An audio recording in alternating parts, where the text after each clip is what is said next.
Assalamualaikum warahmatullahi wabarakatuh. Alhamdulillah wassalatu wassalamu ala Rasulillah wa ala alihi wa sahbihi wa mawala. La haula wala quwwata illa billah, amma ba'du. Teman-teman semua, tak terasa sudah hari ke-18 kita berpuasa di bulan Ramadan. Masih bersama kami di program TOS Tijarah Orang-orang Soleh. Bagaimana para sahabat dulu kala, orang-orang soleh yang menggunakan hartanya untuk membela agama Allah Subhanahu wa taala. A'udzubillahi minasyaitonir rajim. Wa tujahiduna fi sabilillah bi amwalikum wa anfusikum. Berjuang di jalan Allah dengan harta ya dan jiwa dengan diri mereka. Kali ini kita bahas bagaimana sahabat Nabi yang pertama kali beriman, merupakan kawan dekat, sahabat lama. Dia adalah Abu Bakar As-Siddiq radhiyallahu anhu. Di balik ketakwaannya, di balik kelembutan beliau, ternyata luar biasa ya. Ikut bersama Nabi terus dalam setiap perang Badar, perang Uhud. Bahkan orang yang pertama kali menerima dakwah Nabi ketika yang lain mendustakan. Bagaimana ketika peristiwa Isra Mi'raj, yang lain mendustakan, tetapi Abu Bakar As-Siddiq dia langsung membenarkan kalau itu datang daripada Rasulullah Sallallahu Alaihi Wasallam. Nah, di balik ketakwaannya, ketaatan kepada Allah dan Rasulnya sebagai khalifah yang pertama dalam Islam, ternyata beliau pun memiliki harta yang cukup banyak, dan harta yang tadi digunakan untuk membela agama Allah Subhanahu Wa Taala. Alangkah indah harta di tangan orang-orang yang beriman. Bagaimana contoh penggunaan hartanya Abu Bakar As-Siddiq? Kita dengar bagaimana kisah Bilal bin Rabah, yang seorang budak belian yang ketika itu dicaci, dimaki, ditindih, dihantam, dipecut, diinjak ya oleh Umayyah bin Khalaf.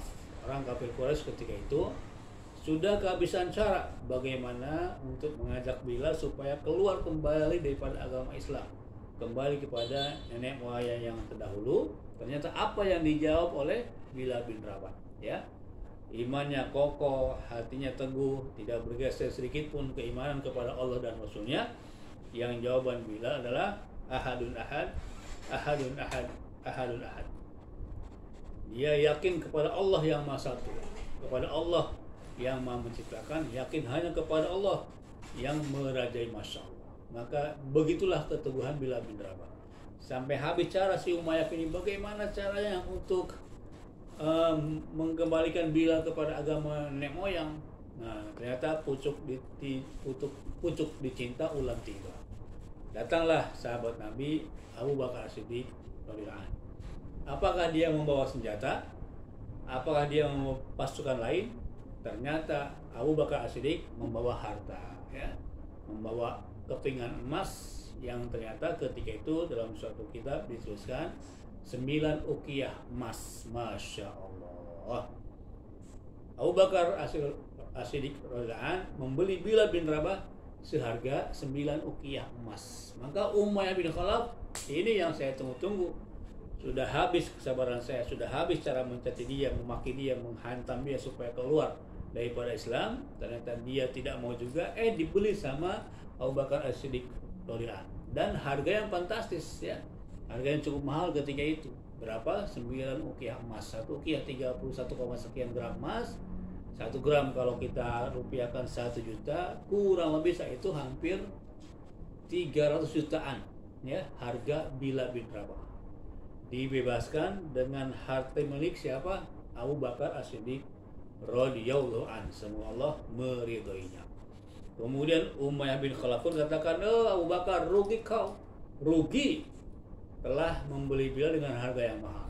Tetapi apa jawaban daripada Abu Bakar As-Siddiq radhiyallahu anhu? Ya Umayyah, jangankan kau jual harga 9 uqiyah emas, jangankan kau jual dengan harga yang hampir 300 juta kalau dirupiahkan saat ini, 10 kali lipat daripada itu pun aku akan bayar Bilal dengan lunas, dengan cash, tanpa nego, tanpa diskon, tanpa minta kurangan harga. Masya Allah ya.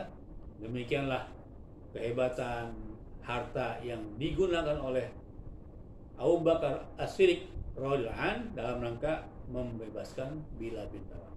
Teman-teman semua, apa jadinya kalau Abu Bakar As-Siddiq ketika itu tidak punya harta. Masya Allah ya.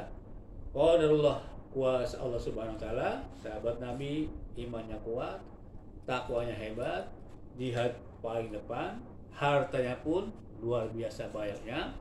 Bukan harta yang melalaikan, tetapi harta yang membuat dia semakin dekat kepada Allah, harta yang bisa berdaya dalam rangka membela agama Allah Subhanahu wa taala.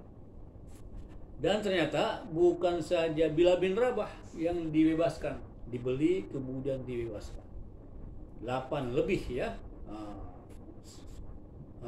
sahabat lain, budak-budak ketika itu yang dibeli dan dibebaskan oleh Abu Bakar As-Siddiq radhiyallahu anhu. Maka betapa kalau satunya 300 jutaan dikali 8 itu sudah miliaran, habis harta Abu Bakar As-Siddiq radhiyallahu anhu yang jumlahnya miliaran untuk membebaskan budak, kemudian memeluk Islam dengan lebih kokoh lagi. Harta yang berdaya, bermanfaat buat agama Islam. Masya Allah, maka betullah apa yang disampaikan oleh Abu Bakar As-Siddiq radhiyallahu anhu, ya Allah, jadikan harta dalam genggaman tanganku. Jangan kau jadikan harta di dalam hatiku. Masya Allah, itulah zuhud ya.